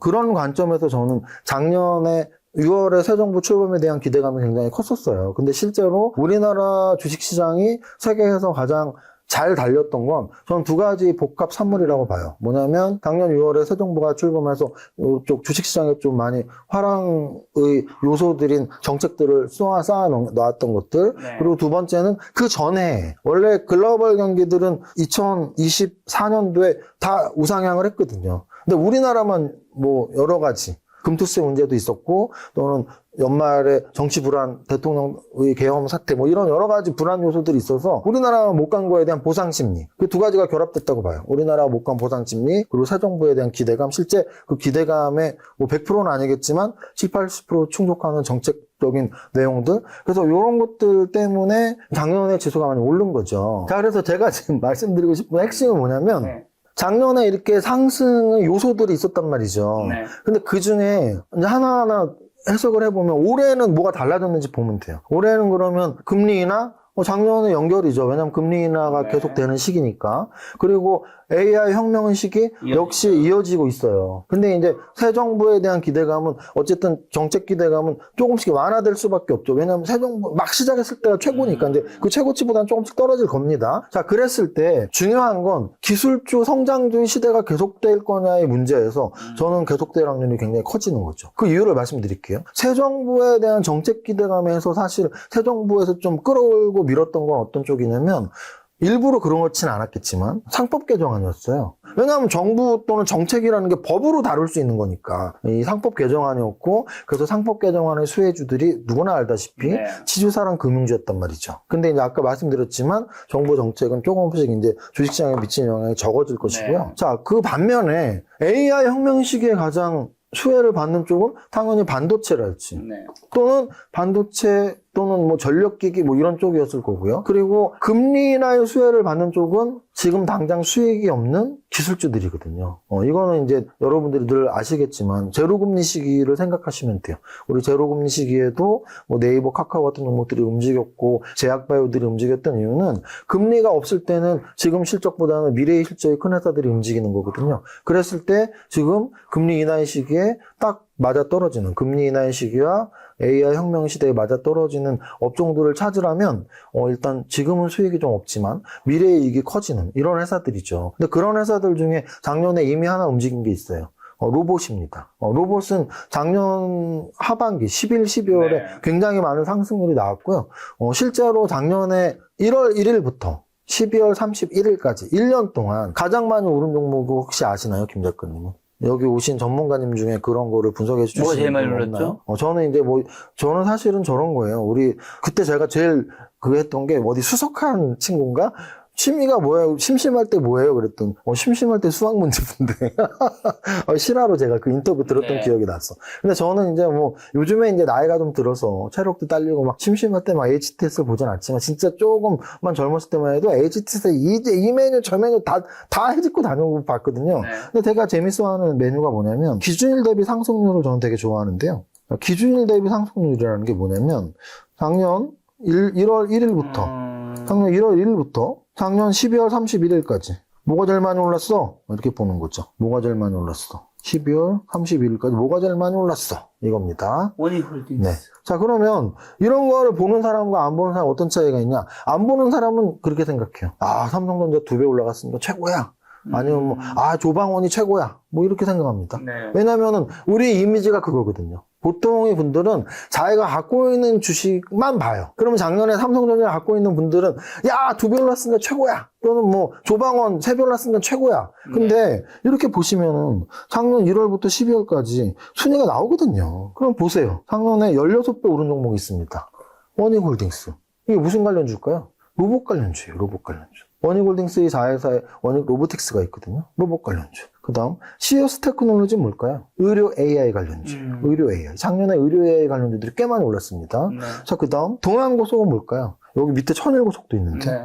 우리 김 작가님도 이제 고향이 대구시니까 네. 고속버스를 가끔 이용하셨을 텐데 이 동양고속버스, 천일고속버스가 다 고속버스 터미널에서 네. 탈 수 있는 고속버스다. 네. 고속버스가 작년에 왜 올랐죠? 고속버스 터미널이 네. 재개발된다는 그 재료 때문에 오른 거잖아요. 로보티즈 9배 올랐네요. 로보티즈는 뭐예요? 제가 아마 김 작가님 채널에서도 꽤 많이 말씀드리는 걸로 아는데 LG전자가 7% 갖고 있는 제2 레인보우 로보틱스라는 말을 제가 많이 말씀드렸었는데 로보티즈가 작년에 9배 올랐습니다. D&D 파마텍은 뭘까요? D&D 파마텍은 경구용 비만 치료제라는 키워드가 있는 임상실험을 하고 있는 제약바이오예요. 올릭스 역시 제약바이오, 큐리언트 제약바이오, ABL바이오 제약바이오, 클로버스는 뭐예요? 로봇 관련주. 현대모백스는 뭐예요? 로봇 관련주. 그래서 작년에 5배 이상 오른 종목들이 대다수가 로봇 관련주 아니면 제약바이오입니다. 잘 모르셨죠? 왜냐하면 여러분들이 갖고 있는 종목만 보니까. 그래서 이렇게 전체 1년 동안의 상승률을 보면 제약바이오와 로봇이 굉장히 많아요. 그럼 왜 많을까요? 아까 이미 말씀드렸는데 힌트를. 기술 성장 주주들이 지금은 실적이 없고 미래의 실적이 많이 나는 종목들이 네. 유리한 시기이기 때문이에요. 네. 기술혁명의 시기이고 AI 혁신의 시기이니까 요 지금 제약바이오에서도 아까 제가 의료 AI가 잘 갔다 그랬잖아요. 그러면 이게 AI 수혜를 받는 게 의료 AI 그리고 또 피지컬 AI 대명사가 네. 뭐예요? 로봇이죠. 그러니까 AI 시대에 피지컬 AI 또는 AI와 접목시킬 수 있는 제약바이오 같은 것들이 많이 올랐던 얘기죠. 그런데 여기에 연말에 2가지가 또 이슈가 됩니다. 지금은 실적이 별로 없지만 미래에 실적이 커질 수 있는 기술성장 기업들 중에서 두 가지가 또 이슈가 돼요. 그 두 가지를 설명을 드리면 네. 일단 하나는 스페이스X 관련주죠. 작년 한 12월부터로 한번 볼까요? 12월 달부터? 12월 달 한 달만 한번 수익률을 다시 보면 자, 이게 이제 12월 달 한 달이에요. 여기 써있죠? 12월 1일부터 12월 30일. 네. 근데 이제 여기에 여러분들이 뭐 대형주 위주로만 공부하시면 잘 모르시겠지만 보세요. HVM이라는 종목이 있어요. HVM. HVM이라는 종목이 작년 12월부터 사실은 한 달이 아니고 1월까지도 이렇게 올라가고 있죠. 또는 비츠로 넥스텍이라는 종목이 있어요. 비츠로 넥스텍이라는 종목이 역시 2배 이상 올랐고 세아 베스틸 지주가 있습니다. 세아 베스틸 지주. 역시 1월 이후에도 올랐는데요. 세아 베스틸 지주는 심지어 시총이 2조 4천억이에요. 2조 넘는 종목이 작년 12월부터 이렇게 1월까지도 올라가고 있어. 세아 베스틸 지주가 뭐냐면 철강회사예요. 철강회사 베스틸. 스틸이잖아. 세아 베스틸. 철강회사가 왜 오르는데? 바로 스페이스X 관련주기 때문이에요. 스페이스X는 뭔데? 여러분들 그거 아시죠? 테슬라 하면 일론 머스크잖아요. 네. 테슬라 하면 일론 머스크인데 최근 한 달 동안은 테슬라 하면 일론 머스크인데 일론 머스크 하면 스페이스X가 돼버리는 거죠. 왜? 스페이스X가 완전히 우리나라로 치면 우리나라에서 큰 기업들이 상장될 때 뭐 대여급 상장이라는 말이 나오는데요. 스페이스X는 지금 초 대여급 상장이 지금 이슈가 된 거죠. 그래서 우리나라에서 스페이스X하고 조금이라도 관련이 있는 또는 스페이스X하고는 관련이 없지만 우리나라의 앞으로의 우주항공 사업에 관련이 있는 또는 누리호 발사에 관련이 있는 이런 우주항공 관련주들이 작년 12월 중순부터 올해 1월 연초까지도 쭉 상승해 오고 있어요. 그 여러분들이 맨날 조방원만 보시고 또는 뭐 삼성전자만 보신다면 이런 스토리를 전혀 모르실 수 있어요. 근데 이제 저는 주식 투자라고 하는 건 내 종목이 얼마나 올랐지도 중요하지만 또는 내가 평소에 관심 갖던 종목이 사야 될지 말아야 될지 체크도 중요하지만 내가 관심을 전혀 안 갖고 있었더라도 갑자기 이렇게 이슈가 돼서 한 달 이상 올라간다는 건 추세적으로 굉장히 빅이슈라는 얘기거든요. 하루 이틀짜리는 볼 필요 없어요. 그런데 한 달 이상 가는 건 빅이슈일 수가 있어요. 그러면 스페이스X 우주항공은 빅이슈일 수가 있단 말이에요. 이렇게 봐주시는 거죠. 또는 아까 제가 보는 종목들 중에 여기에 뭐가 있었냐면 뭐 넥스트칩 이런 종목들 또는 서진 오토모티브 또는 대형주 중에서 네. 대형주 중에서 여러분들이 뭐 요것만 치면 이제 제가 무슨 설명을 드리려고 하는지 다 알 텐데 현대 오토에버 이런 종목들 이런 종목들이 지금 저도 이거를 뭐 진짜 11월 초부터 지금 김 작가님하고 뭐 이렇게 함께하는 협업 프로그램에서도 네. 뭐 11월 초부터 제가 종목을 이걸 다 멤버십 서비스. 말씀을 막 드렸던 종목들인데요. 여기에서도 한번 하고 여기에서도 한번 하고 그러면 이게 지금 20만 원대에 있던 애가 50만 원까지 2.5배 올랐거든요. 그러면 왜 올랐냐가 중요해요. 현대오토에버가. 저는 이제 두 가지인 거죠. 피지컬 AI에 완전히 접목이 됐기 때문이고요. 현대오토에버가 젠슨왕이 깜부치킨에서 누구누구 만났죠? 현대차의 정호순 회장, 이재용 회장을 만났잖아요. 그래서 삼성전자랑 현대차에 관심을 계속 가져야 되는 건데 그중에서 이번 CES에서는 현대차가 가장 많은 스포트라이트를 받았어요. 그 가장 큰 이유는 현대차의 자회사에 M&A로 인수한 회사인 보스턴 다이내믹스라는 회사가 있는데 보스턴 다이내믹스의 아틀라스라는 로봇을 공개를 했는데 현지에서 극찬이 나왔습니다. 우리가 보통 아시기에는 야 로봇은 이제 중국을 못 따라간대. 전혀 그런 내용이 아니었어요. 완전히 아틀라스는 정말 휴머노이드 로봇 있죠. 여러분들이 동영상을 한번 보셔야 되는데 그리고 사람처럼 해갖고 관절도 다 움직이고 이렇게 막 조립공들이 막 뭐 조립하고 수리하듯이 막 망치도 잡고 막 이런 것들이 영상이 있어요. 그래서 여러분들이 그걸 한번 보시면 아 이거는 진짜 로봇이구나. 그래서 지금 그 로봇이 극찬을 받았고 또 그 로봇 때문인지 아님인지는 몰라도 젠슨왕이 계속 올해 들어서 CES 때 가장 많이 말했던 게 뭐냐면 피지컬 AI였어요. 피지컬 AI에서 핵심적으로 작년부터 올랐던 거는 로봇이고요. 새롭게 움직였던 게 뭐냐면 자율주행이에요. 그래서 저는 실제 AI 쓰임을 봤을 때 여태까지는 우리가 AI가 진짜 생성형 AI 김 작가님도 분명히 이 유튜버로서 이렇게 정리하거나 할 때 분명히 AI 도움을 받을 것이고, 저도 주식 투자자로서 요즘에는 네이버에서 검색하는 것보다 AI에서 뭐 좀 찾아줘 하는 게 확실히 시간 절약이 돼요. 근데 AI는 그게 다가 아니라는 거죠. 그건 완전히 시작이었고요. 여러분들이 생성형 AI 눈앞에서 본 적 있나요? 그냥 화면 앞에서만 보고 생성형 AI가 움직였나요? 아니잖아요. 근데 우리 이제 눈앞에서 움직이는 진짜 AI가 나타나는 거고 물질이 있고 물체가 있고 움직이는 AI 대표 주자가 로봇, 차, 자율주행 그리고 이제 의료 쪽으로 붙어버리면 이제 우리가 여태까지 비만 치료제 하나만으로도 그 일라이릴리나 저쪽 노보노디스크가 시총이 그렇게 커지는데 비만 치료제 때문에 그렇게 커지고 아까도 봤잖아요. 작년에 1년 동안 올라간 종목 중에 탑10 안에 드는 게 D&D 파마텍의 주가가 7배, 8배가 올랐는데 비만 치료제 중에 경구형 비만 치료제 때문인데 지금 이 AI가 로봇, 자율주행, 의료 AI 쪽으로 붙어버린다면 저는 뭐 템베거들이 계속 이쪽에서 나올 확률이 높아서 작년에 로봇의 시대가 굉장히 강하게 와서 뭐 아까 원유골딩스, 로보티즈 이렇게 왔다면 올해는 아직도 안 오른 로봇 관련주들이 있어요. 실제 1월에도 계속 움직이고 있고 그래서 로봇 관련주들 또 이제 막 시작하고 있는 자율주행들 그리고 우리 생명 연장의 꿈 또는 뭐 우리가 불치병이라고 하는 암의 정보 그런 신약 개발과 연관된 AI 관련주들이 있거든요. 그래서 이런 의료 AI 쪽 이런 쪽에 저는 이런 아까 제가 말했던 작년에도 올해에도 계속될 수 있는 금리 인하의 시기, AI 혁명의 시기에 저한테 이 종목 어때요 한다면 당연히 피지컬 AI 핵심인 종목들 거기에 플러스 우주의 시대 그리고 미국에서는 테슬라의 오너인 일론 머스크가 한다면 우리나라에서는 대형 졸업소는 하나 에어로스페이스가 중심이 될 수 있고 또는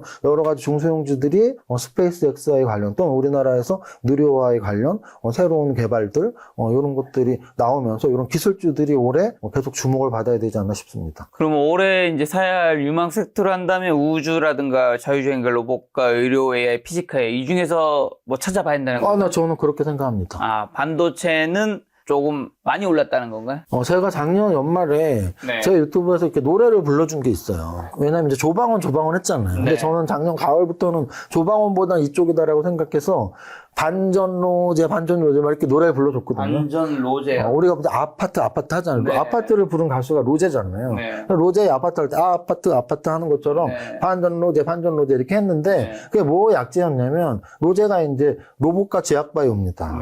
로봇과 이미 다 말씀드린 이유예요. 금리 인하의 시기, 성장주의 시기에 로봇과 제약바이오, 특히 AI가 접목된 제약바이오. 그리고 이제 반전의 반이 반도체였어요. 반도체는 이미 뭐 노래를 불렀고 그리고 이제 저는 그런 전기전자, IT, 이 AI 이걸 말한 거죠. 그래서 이제 반전 로제를 많이 말씀드렸는데 그 중에 사실 반도체는 핵심이 삼성전자, SK하이닉스인데 아까 말씀드렸지만 지수의 한계가 좀 부담스러워져요. 그럼 이제 지수가 조정받거나 할 때는 결국은 소테마들이 가니까. 우주항공 또는 로봇 이런 건 소테마란 말이죠. 그래서 저는 이제 소테마 쪽으로 뭐 자율주행도 소테마고 이렇게 보고 있는 거고요. 거기에서 여기서 이제 제가 자율주행과 로봇이 나왔으니까 하나만 더 말씀드린다면 그룹들 있잖아요. 그룹들. 작년에 가장 많이 오른 그룹 시가총액이 오른 회사들을 꼽으라면 아마도 제가 누적 데이터를 보진 않았지만 제 생각에 맞을 겁니다. 하나가 있고요. 하나가 있죠. 하나 에어로스페이스가 탑10에 완전 들어갔고 하나오션도 탑10 왔다 갔다 하니까 하나가 있고 주하나도 많이 올랐죠. 한화. 그 다음이 두산이죠. 두산도 올랐고 두산에너빌티 올랐으니까. 그리고가 HD 현대예요. HD 현대는 HD 현대 중공업을 비롯한 여러 가지 조선주들 플러스 HD 현대 일렉트릭 있잖아요. 그래서 이 세 개가 아마도 뭐 어느 게 가장 많이 올랐다는 계산을 해봐야겠지만 세 개가 다른 어느 그룹보다도 많이 올랐을 겁니다. 우리가 알고 있는 뭐 20대 그룹, 10대 그룹에서. 근데 올해 저는 현대차 그룹주의 약진을 좀 예상을 하는 편이에요. 그 이유는 뭐냐면 많이 올랐죠. 계열사들이 전부 다. 그러니까 현대차 그룹주들이 약진을 예상한 이유는 그런 거예요. 과연 지금 이제 올해 들어서 제가 작년에 1월 달에 우리나라 지수가 가장 빨리, 그러니까 비교를 한번 해봐야겠다. 이게 뭐냐면, 작년에 제가 우리나라 진짜 그거 해야 되는데, 작년에 이제 1월 달에 4%가 올랐어요. 근데 이 상승률이 다른 나라들은 이렇게 오르질 못했었거든요. 그래서, 우리나라가 올해는 좀 더 다른 나라보다 낫구나 이런 생각을 했다면 만약에 여러분들이 현대차나 기아차 이런 걸 보신다면 1월 달에 다른 어느 그룹보다 상승률이 좋습니다. 이게 현대차고요. 이게 기아예요. 현대모비스도 역시 다 지금 역사도 신고 인제 뚫고 있어요. 그리고 현대오토에버 역시 마찬가지입니다. 이게 다 역사도 신고가거든요. 그 현대오토에버가 제일 많이 올랐어요. 현대차 그룹주에서. 제일 많이 오른 현대차 그룹주의 현대오토에버의 상승률을 보자고요. 작년에 160%. 아까 160%면 삼성전자보다는 좀 더 올랐죠. 근데 SK하이닉스보다는 더 올랐죠. 그리고 현대차 기아는 뭐 당연히 덜하겠죠. 현대차는 작년에 39% 올랐어요. 39%는 뭐예요? 지수보다도 훨씬 못 오른 거죠. 지수보다 훨씬 못 올랐어요. 자, 그 다음 기아는 작년에 20% 올랐어요. 20%면 그냥 지수보다 코스닥 지수보다 이게 지수 코스피 지수가 평균값이잖아요. 평균값이니까 그냥 순위로 하면 얘는 코스피 1000종목 중에 한 800등 정도 될 거예요. 20% 오른 건. 그러면은 아까 제가 뭐라 그랬어요? 작년에 우리나라 지수가 가장 많이 올랐던 게 두 가지 이유가 있다 그랬죠. 그 전에 너무 못 오른 거에 대한 보상 심리, 그리고 새로운 많은 재료들. 그러니까 우리나라 지수가 작년에 많이 올랐단 말이에요. 저는 올해 현대차 그룹주를 관심 가져야 되는 게 그 두 가지예요. 왜냐면 작년에 모든 그룹주 중에 또는 모든 업종 중에 그러니까 그룹주로 치면 현대차 그룹, 업종으로 치면 자동차 업종이 가장 못 올랐습니다. 네. 그런데 올해 1월부터 달라진 게 보이잖아요. 그러면은 그 보상 심리야. 작년에 못 올랐으니까 올해는 많이 올라겠구나. 그게 지금 현대차 그룹주와 자동차 그룹주에 연관된 거고요. 그 재료들은 로봇 산업과 자율주행 산업과의 연관성이라고 생각하시면 됩니다.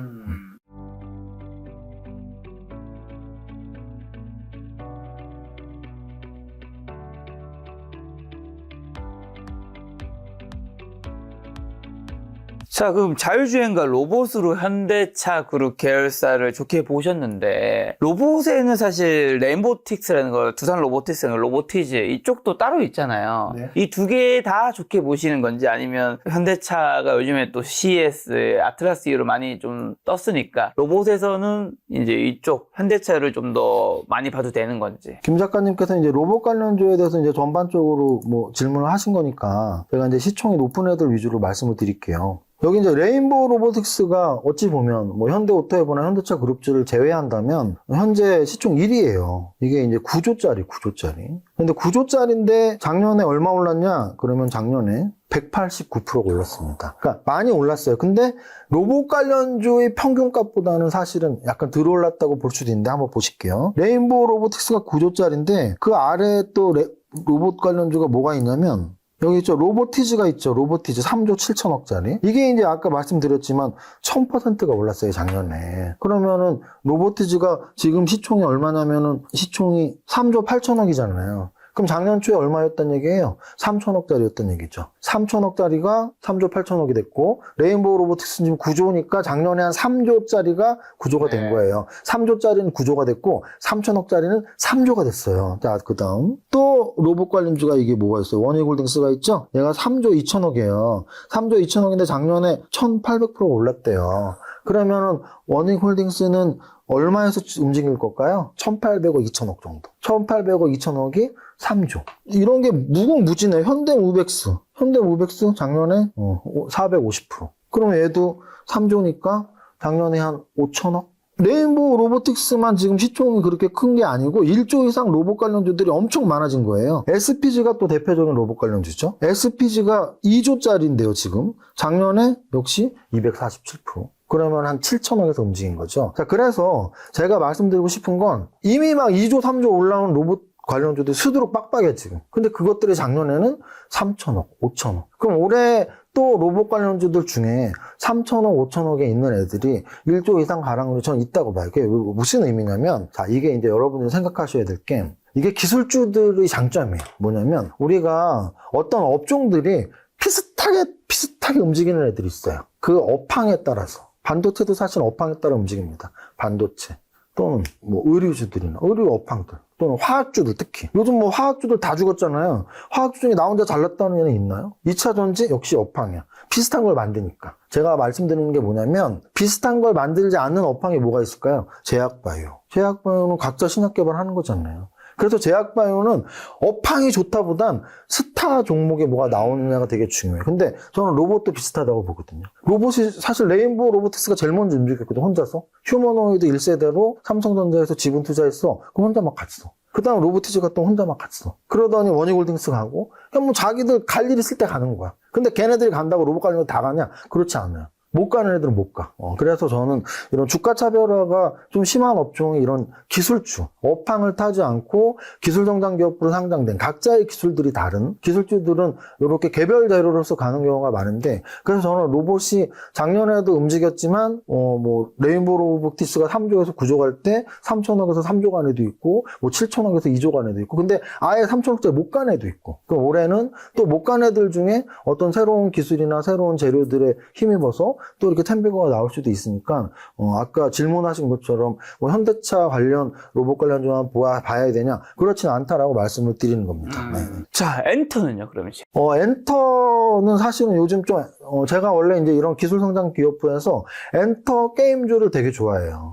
근데 최근 한 1, 2년 정도 게임주는 사실 거의 죽었습니다. 게임주가 제일 먼저 죽었던 게 뭐냐면 이제 NC소프트가 먼저 죽었었죠. NC소프트가 죽었는데 꽤 오래 죽어 있어요, 지금. 보시면은 NC소프트 너무 오래 죽어 있죠. 이게 지금 2021년 고점 대비 죽었고 심지어 코로나 저점 대비도 뭐 거의 뭐 반토막이 나 있으니까 NC소프트는 죽어 있다고 보시면 돼요. 근데 NC소프트가 죽어 있던 중에 사실은 대장주가 바뀌었단 말이죠. 새로 상장이 되고 배틀그라운드의 크래프톤이 이제 신대장주가 됐는데요. 원래 그 업종이 살으려면 대장주가 좀 살아 있어야 되거든요. 근데 이제 NC소프트는 죽었어도 크래프톤은 살아 있었는데 크래프톤도 죽는 거예요.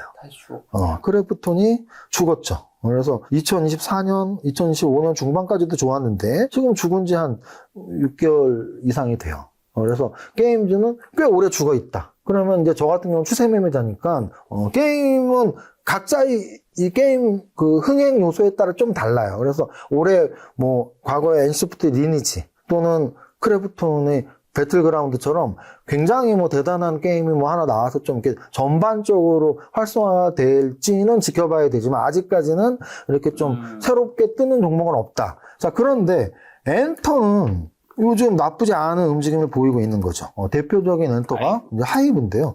완전히 다르죠, 차트가. 지금 크래프톤하고 완전히 다르잖아요. 네. 오히려 크래프톤은 작년 뭐 한 여름까지 좋다가 죽었다면 얘는 계속 이렇게 우상향을 하고 있는. 그래서 이제 신고가 근처까지 와 있는. 자, 그런데 하이브는 지금 굉장히 좋은 재료가 있어요. BTS. 그래서 BTS의 완전체가 올해 신곡 발매를 하고 역대급으로 월드 투어를 합니다. 그런데 여기에서 두 가지를 지금 보고 있어요. 두 가지. 제 예상이 하나를 맞아 떨어졌어. 뭐가 맞아 떨어졌냐면 저는 지금 BTS의 신곡 음반 이름 혹시 아십니까? 며칠 전에 나왔거든요. 아리랑이에요. 너무 감동받았어. 진짜로. 뭐 제가 남자하고 굳이 뭐 보이 그룹을 얼마나 좋아하겠습니까? 근데 이제 제가 감동받은 이유는 딱 하나예요. 제가 작년에 이제 뭐 제가 강연회 때나 이렇게 김 작가님도 아시지만 이렇게 팬들 앞에서 장기 자랑을 할 때가 있어요. 네. 김 작가님은 제 강연에 몇 번 초대로 오셨었으니까. 네. 그래서 제가 뭐 합창단으로 노래를 불렀을 때도 있고, 뭐 마술을 했을 때도 있고, 여러 가지를 하는데, 연극을 할 때도 있고. 근데 이제 작년에는 제가 그런 장기 자랑을 한국무용과 판소리를 했습니다. 자, 그런데 이제 한국무용을 제가 한량무라는 춤과 진도북춤을 했는데, 한량무라는 건 한량 아시죠? 그래서 이제 이런 양반들이, 이렇게 놀기 좋아할 양반들이 한껏 멋을 내면서 추는 춤인데, 갓을 쓰고 춰요. 근데 이제 제가 작년에 1월 달부터 1년을 배웠거든요. 근데 이제 1월 달부터 갓을 쓰고 춤 연습을 했는데, 2월 중순부터 3월까지 픽히트 되는 상품이 하나 나옵니다. 넷플릭스에서. 바로 캐대헌이 나오죠. K-팝 데모넌터스. 그래서 헌트릭스라는 걸그룹과 사자보이스라는 보이그룹이 나와요. 그 드라마에. 근데 이제 사자보이스가 뭐 이렇게 한 4명? 뭐 이렇게 해서 네. 갓을 쓰고 막 춤을 추는데, 갓 쓰고 도포 쓰고 춤을 춥니다. 그거를 우리나라 사람이 봐서 대박이 난 건 아니에요. 세계 사람. 세계의 사람들이 K-팝 데모넌터스에 빠진 거죠. 그래서 요번에 미국에서도 상도 받은 걸로 알고 있는데. 자, 그랬을 때, 그게 어느 정도 여파가 있었냐면, 그것 때문에 뭐 음식료주 중에서 뭐 김밥이나 뭐 이런 것들 관련주 있었고. 농심 주가도 좀 올랐었죠. 농심 주가가 올랐고 했었는데, 심지어 우리나라에 뭐 국립중앙박물관이나 인사동 같은 데서 그런 이런 한복 뭐 액세서리나 갓이 막 팔렸다는 거죠. 자, 근데 그때 제가 뭘 들었냐면, 우리 이제 춤 가르쳐 주신 스승님한테, 대표님은 진짜 이 주식 당사업계에서 BTS예요 그러는 거야. 그랬거든. 그런 말씀 왜 하세요? 그랬더니 근데 이거 진짜 스토리가 있어요. 저한테 영상을 하나 보내주셨어요. BTS가 이 삼고무라고 막 이렇게 북추면서 추는 한국 무용이 있는데 외국 공연에서 우리나라의 한국 무용들을 선보이는 영상들이 꽤 있어요. 그래서 저는 우리 선생님 저한테 그 말을 한 거죠. BTS가 한국 보이 그룹으로서 외국에서 한국 무용을 막 이렇게 선보여서 우리 한국 무용 전공자이자 큰 선생님으로서 너무 BTS를 좋아했는데 이렇게 재테크 강사하는 사람이 한국무용 배워서 1000명 앞에서 하는 게 너무 보기 좋았다는 칭찬을 해주신 거죠. 자, 근데 이제 제가 이렇게 길게 말씀드렸던 이유는 뭐냐면 올해 BTS의 신곡 음반 제목이 아리랑이에요. 네. 그 얘기는 뭐냐면 한국의 진짜 전통의 맛을 분명히 월드투어에서 보여줄 거라는 거죠. 근데 그게 뭐랑 접목이 될까요? 저는 K-팝의 이미지와 접목이 될 거라고 봐요. 그래서 이게 이제 세계의 아미들, 기존의 BTS 팬들은 있죠. 근데 데몬 헌터스를 본 수많은 사람들이 모두가 BTS의 팬은 아니었을 거라는 거죠. BTS의 팬이 아닌데 데몬 헌터스를 본 사람들이 BTS에 분명히 관심을 엄청 가질 계기가 되는 거죠. 한국의 멋을 보여주는, 실제 보여주는 그룹. 사자보이스나 데몬 헌터스는 만화일 뿐이에요. 실존 인물이 없습니다. 근데 가장 그 데몬 헌터스에 가까운 월드 투어를 할 수 있는 진짜 보이그룹, 세계적인 보이그룹이 이제 완전체가 돼서 수년 만에 새로운 음반을 내고 새로운 월드 투어를 한다는 데에서 저는 굉장히 글로벌하게 이슈가 될 거라고 생각을 하고, 그런 의미에서 지금 하이브의 주가 차트는 역사적 신고가를 향해서 이렇게 움직이고 있어서 엔터주에서 굉장히 주목할 만한 대형주고, 만약에 하이브가 대형주로서 대장주로서 신고가를 뚫는다면, 아까 제가 말씀드렸지만 게임주에서 대장주가 못 움직이고 신고가 종목이 없으니까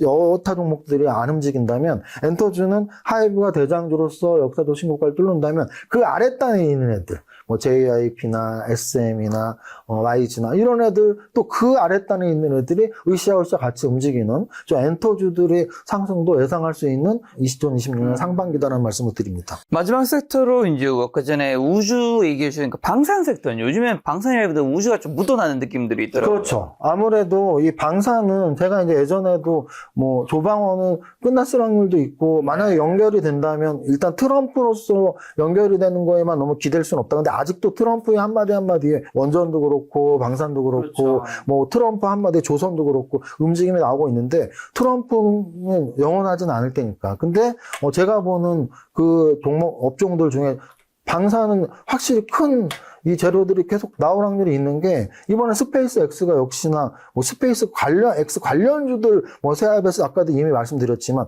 세아베스트 지주나 심지어 미래에셋 증권도 수혜주예요. 미래에셋 증권에 뭐 HVM에 여러 가지 종목들도 있지만, 네. 저는 더 크게 봐서는 스페이스 X와 관련이 없다 하더라도 우리나라에서 묵묵하게 우주항공에 대한 연구를 하고 사업을 하고 매진을 했던 종목들이라면 인정을 받아야 될 텐데라고 생각을 하고 있는데요. 그들 중에서 대장주는 뭐 제목에도 있지만 누가 뭐라 그래도 하나에어로스페이스죠. 근데 하나에어로스페이스가 공교롭게도 1월 달에 역사적 신고가를 뚫고 있다는 겁니다. 아까 제가 보여드렸던 세아베스트 지주나 여러 가지 차트하고 비슷하죠. 그러면 방산주, 우리가 말하는 소위 방산주, 우주항공주 중에 하나에어로스페이스 X만 뚫었냐? LIG 넥슨을 보시면 얘는 역사적 신고가 근처가 아니었던 거죠. 네. 조정이 되게 깊었던 거예요. 그 다음 현대로템 역시 아니었죠. 그런데 항공우주. 자, 보세요. 제가 이제 이런 말장난 같은 거를 농담처럼 하지만 반 농담 반 진담이에요. 왜? 이름에 현대로템 뭐 어디 에어로 뭐 우주 없잖아요. LIG 넥슨 없잖아. 근데 하나 에어로스페이스 있잖아요. 그런데 또 하나 있는 게 있죠. 한국 항공우주가 있죠. 그 한국 항공우주는 1월 달에 완전히 뚫고 가고 있죠. 그래서 이 여태까지 방산 중에 아까 우주항공에 좀 더 포커싱이 맞춰져 있는 회사들이 더 강한 건 아까 말씀드렸지만 스페이스X,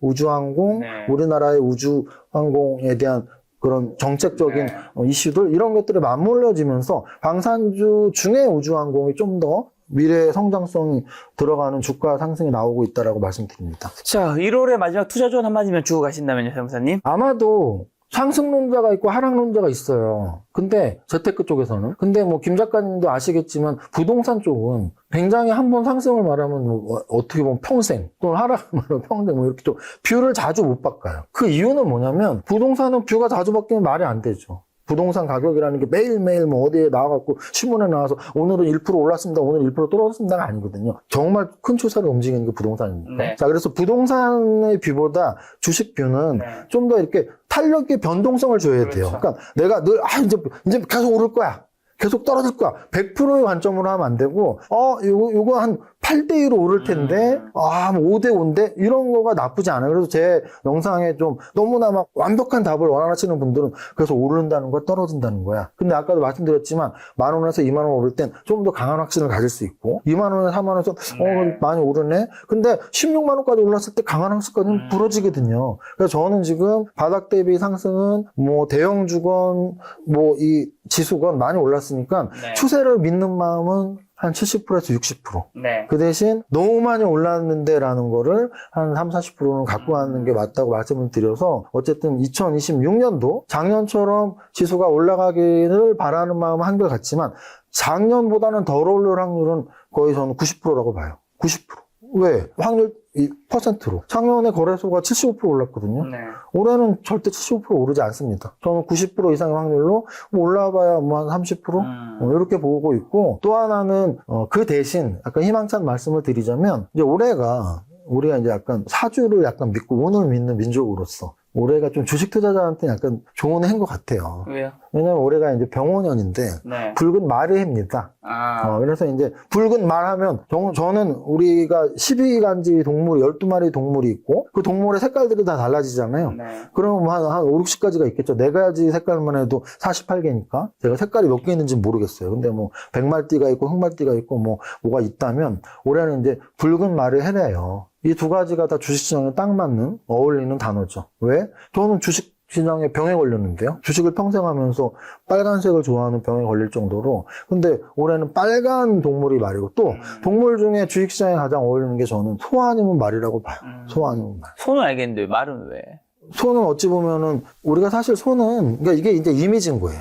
사실 소는 월스트리트에 있었기 때문이지 월스트리트에서 이렇게 불스 여러분 그거 아세요? 베어장하고 불스장? 뭐 여러 가지 이론이 있는데 불스는 뿔이 이렇게 위로 올라가고 있고 베어는 앞다리를 아래로 찢고 있기 때문에 아래로 내려가는 게 베어장, 올라가는 게 불스장이에요. 그래서 월스트리트에 불스가 있는 거고. 자 그런데 사실은 그건 이미지고 그냥 동물로 친다면 막 달려가는 게 좋잖아요. 근데 정말 앞만 봐고 달리는 건 말밖에 없습니다. 여러분들이 말이 뒷걸음질 치는 거 본 적 있나요? 거의 없을걸요? 사람 막 뒷걸음질 치잖아요.